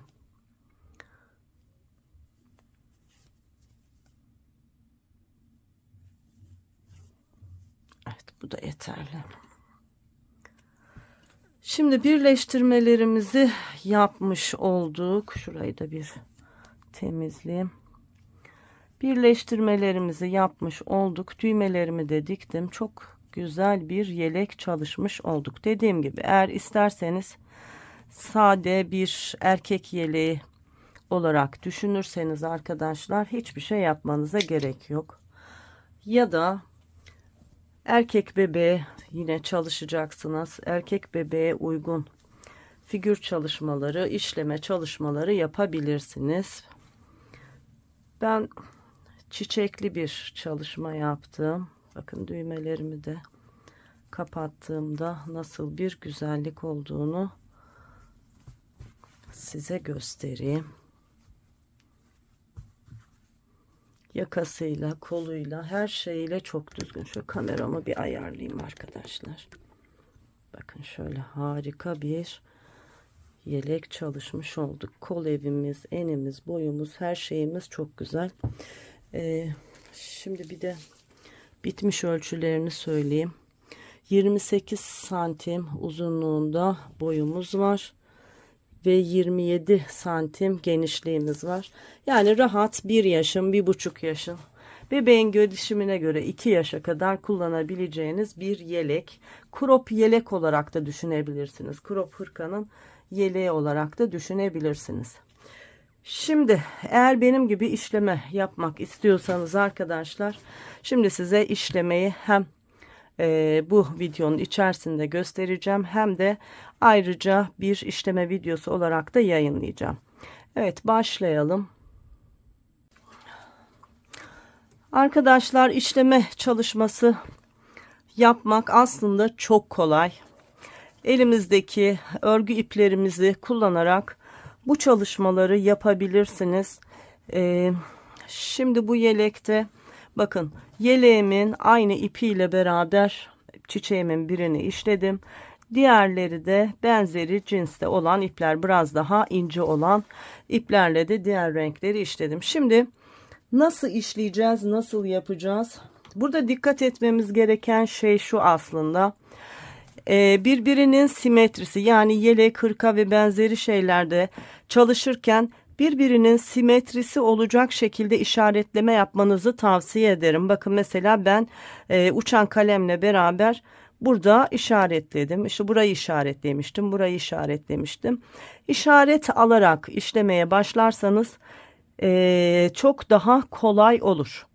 Sadece işaret sizin için yeterli değilse, işleme yapacağınız deseni de yine uçan kalemle beraber çalışıp sonra işleme yapabilirsiniz. Şimdi şu görmüş olduğunuz çiçek çalışmasıyla başlayalım.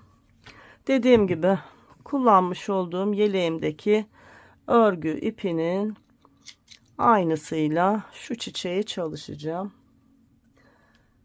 İşleme yapabilmek için bir iğneye ihtiyacımız var. Şöyle yakınlaştırayım, daha rahat görün.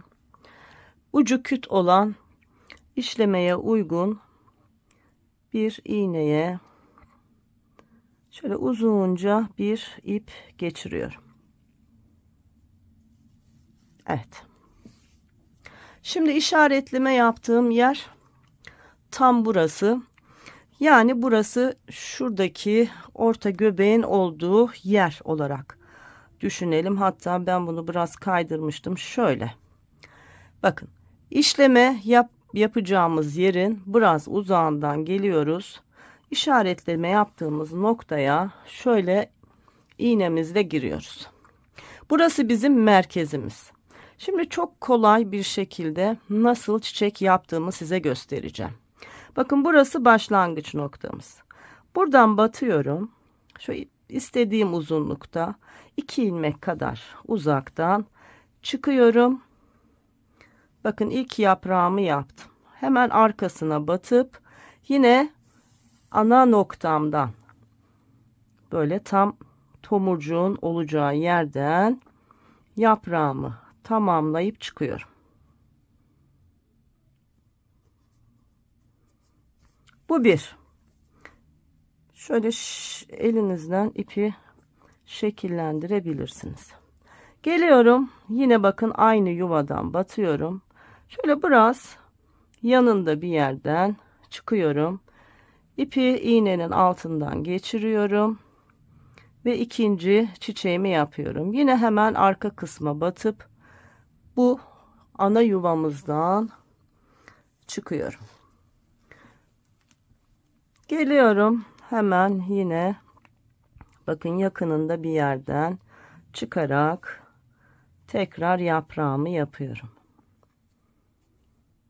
Yine bakın battım. Hep aynı noktadan çıkıyorum. Ne oldu? 3. Devam edelim. Yine aynı noktadan battım. 2 ilmek kadar ilerisinden çıktım. Ve tekrar ana noktamdan çıkış yaptım. Bu şekilde toplama olursa hemen düzeltebilirsiniz. Bu şekilde. Evet. Tekrar aynı noktadan battım, çıktım ve bir yaprak daha yaptım. Hep aynı şeylerin tekrarını yapıyoruz. Bakın. Yine bir yaprak daha. Yine aynı noktaya battım. Orta noktadan çıktım. Ve şimdi bir tane daha, son bir tane daha yaprak yapıyorum. Evet. Çiçeğimin göbek kısmını bitirdim. Geliyorum yine orta noktadan çıkıyorum. Bakın. Şimdi şu uzun yaprakları dağıtacağız ve çiçek işlememiz bitmiş olacak. Bakın geliyorum yine aynı noktadan batıyorum. 2 tane yaprağın arasına şöyle biraz uzakça batıyorum ve bir yaprak yapıyorum. Yine geliyorum ana noktadan çıkıyorum. Yine bakın battım şöyle uzakça bir yerden uzun bir yaprak çalıştım. Tekrar ana yuvadan çıkıyorum. Hemen şuradan battım. Yine uzak bir noktadan çıktım. Bakın. Yine ana noktadan çıktım. Şimdi 2 tane ile bitirelim. Birini buraya, birini buraya yapalım. Hep göz kararı arkadaşlar. Bakın nerede boşluk var, neresi uygun. Ve çok zor bir şey değil. Çok böyle stres yapabilir miyim denecek bir şey değil. Yani yapılıyor arkadaşlar, rahat olun. Bakın bu yeterli.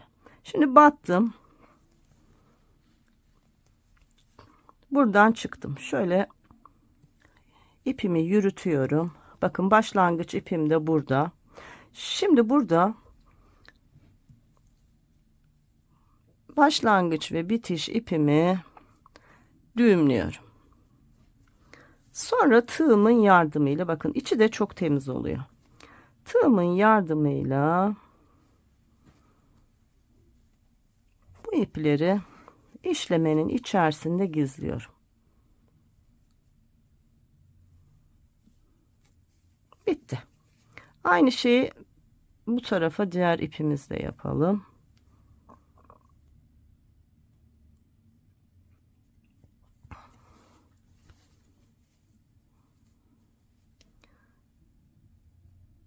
Evet, şuradan da geçirince tamam.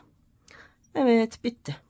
Çiçeğimizi çalıştık. Şimdi tomurcuk ve yaprak çalışması yaparak bitireceğiz arkadaşlar. Bakın. Gördünüz mü? Hatta şu düğmelerimi açayım. Tomurcuk ve yapraklarımı öyle çalışayım. Şimdi ben tomurcuk için beyaz ip kullandım. İstediğiniz renklerde ipler kullanabilirsiniz arkadaşlar. Nasıl arzu ediyorsanız, nasıl yakıştırıyorsanız yapabilirsiniz. Evet, şimdi tomurcuk çalışması yapacağız. Bakın tomurcukları bir tane, iki tane, üç tane nasıl isterseniz o şekilde çalışabilirsiniz. Onu da nasıl yapıyorum? Bakın yine şöyle dışarıdan gelip şöyle tam orta noktaya yakın, tam orta noktadan değil ama arkadaşlar. Böyle çıkıyorum. Ardından bakın iğneme ipimi 1, 2, 3 kez doluyorum. Hemen yakın bir yerden ama aynı nokta olmasın. Şöyle batıyorum. Bakın bir tane tomurcuk yaptık. Şimdi hemen gelelim şöyle yakında bir yerden çıkalım ama orta noktadan çıkmayın arkadaşlar. Tekrar 1, 2, 3. Ondan sonra yine hemen yakınında bir yere battım. Bu 2 oldu. Bir tane daha yapalım. Simetrisi olsun. Yine orta nokta değil ama yakınında bir yere geldim. Ve 3. tomurcuğumu da yaptım. Tomurcuğumuz da bitti. Bakın başlangıç ipim burada. Hemen şuradan. Bakın başlangıç ipim burada. Yine düğümlüyoruz. Ve ardından bu sefer iğnemizde uzunca bir ipimiz var. İğneyle yürütmek daha kolay oluyor. İğnemle yürüttüm. Bir tarafı kestim. Diğer tarafı da tığımla yürütüyorum.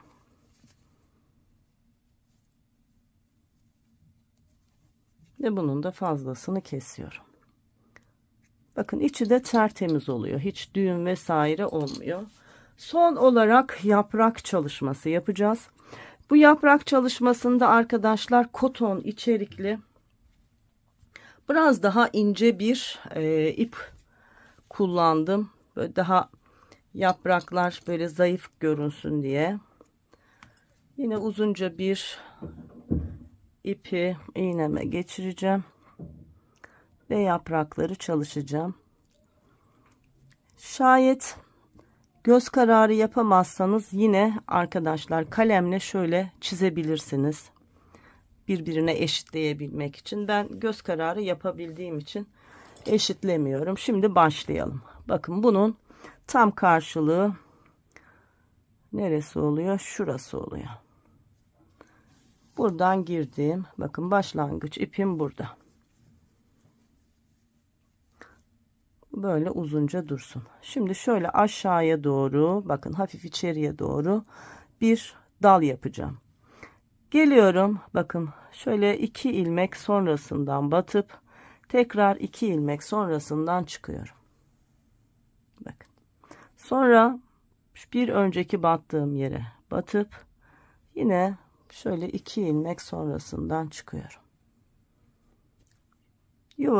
Dalın şeklini çiziyoruz. Şöyle bir kere daha gelsem. Şöyle çok düz olmasın. Şöyle yaptığımda bakın oldukça güzel oldu. Şimdi şu kenarları yapacağız. Şurası orta merkezimiz. Geldim. Buraya bir battım. Şöyle orta kısmından çıktım. Bakın buraya bir battım. Bir de hemen şöyle yan taraftan çıktım. Bakın şu dalları burada çalışmış oldum. Ardından geri gidiyorum. Şu diğer dalları yapabilmek için. Bakın yine sağından batıp çıkıyorum. Sonra solundan batıp bir aşağıdaki dal olacak yuvadan çıkıyorum. Son olarak aynı şeyleri buraya yapıyoruz. Bakın. Bir sağdan, bir soldan. Şöyle battım. Bu dalı bitirdik. Bakın arkadaşlar. Şimdi sıradaki dalımıza bakalım. Şurada ve şurada birer tane dal olacak. Burada da ipi koparmamak adına ben şöyle yapıyorum. Örgünün arasından ilerliyorum. Bakın, çiçeklerin arasından tam yerim neresi? Şurası. Şurada bir yerden çıkmam lazım. Bakın şurada. Geldim. Artık buradan çıkabilirim. Bakın. Şurayı yapacağız şimdi. Evet, tam buradan çıktım. Aynı şeyleri burada uygulayacağız. Bakın, bir ikinci ilmekten battım. Sonraki iki ilmekten sonra çıktım. Bakın. Bu şekilde. Bakın, aynı şeyi çalışmış olduk. Gördünüz mü? Şimdi şunu bir kere daha şöyle yapalım.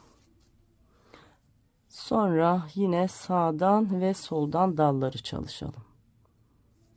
Bakın, sağdan, soldan, ortadan tekrar geri geldim. Yine sağdan, şöyle soldan, en son şuradan bir dal yapalım. Bakın. Bir de buradan yapınca şöyle alttan çıkalım. Bakın, bunu da çalışmış olduk. Şimdi şunu çalışacağız. Yine bakıyorum yeri tam olarak nerede. Yine yürüteceğim ipimi. Şuralarda bir yerden çıkmam lazım. Neresi? Tam şurası. Bakın. Şuradan çıktım. Yine böyle dikey bir dal çalışması var. Bakın, 1 2'den çıktım. 1 2'den tekrar dışarı çıktım. Bir önceki yere battım, tekrar çıktım. Bir önceki yere battım, tekrar çıktım. Bir önceki yere battım, tekrar çıktım. Evet, bitti. Şimdi bakın, sağından ve solundan batarak dal yapıyorum. Yaptım. Geldim geriye. Aynı şeyi buradan yapıyorum. Bir sağdan, bir soldan ve son kez bir sağdan ve bir soldan dalımı yaptım. Şöyle bir bakalım. Bakın, birbirinin oldukça simetrisi olan düzgün bir çalışma yaptık. Şimdi gelelim. Yine ipimizi yürütelim arkadaşlar. Artık düğümleyip bitireceğiz. Bakın, başlangıç yerine geldim. Burada düğümümü yapıyorum. Ardından yine çiçeğimin içerisinden ipimi yürüterek gizliyorum. Bitti. Aynı şeyi diğer ipimle yapıyorum. Bu sefer tığımın yardımıyla gizledim ve bitti. Evet arkadaşlar, işleme çalışmamız da bu kadar kolay. Umarım severek siz de benzeri işlemeleri çalışırsınız. Bu yeleği ben çok beğendim. Şimdi kameramı ayarlayacağım. Şöyle son halimi de sizlere göstereceğim. Umarım beğenirsiniz ve kız çocuklarınıza örersiniz. Dediğim gibi işlemesiz bir şekilde de erkek çocuklarına da uygulayabilirsiniz. Unisex bir modeldir. Sadece üzerindeki çalışmalarla beraber cinsiyet belirleyebilirsiniz arkadaşlar. Evet, kameramı da ayarladım. Gördüğünüz gibi harika bir çalışma yapmış olduk. Beğeni ve yorumlarınızı her zamanki gibi bekliyorum arkadaşlar. Her şey gönlünüzce olsun. Nasıl büyütüp nasıl eksilteceğimizi söyleyecektim. Onu unuttum. Çok özür dilerim. Arkadaşlar, ikişer ilmek önlerde, 4 ilmek arkada arttırarak her yaş için büyütebilirsiniz. Enini büyüttüğünüz ölçüde boyunu da ayarlamanız lazım. O da 2 santim boyuna ekleyerek büyütebilirsiniz. Daha küçük örmek isteyen arkadaşlar olursa, böyle minik bebekler için 0-1 yaş civarı 250 metre uzunluğunda 100 gram ağırlığında ipler kullanarak aynı sayılarda yine küçücük bir bebek yeleği elde edebilirsiniz. Evet, her şey gönlünüzce olsun. Hoşça kalın.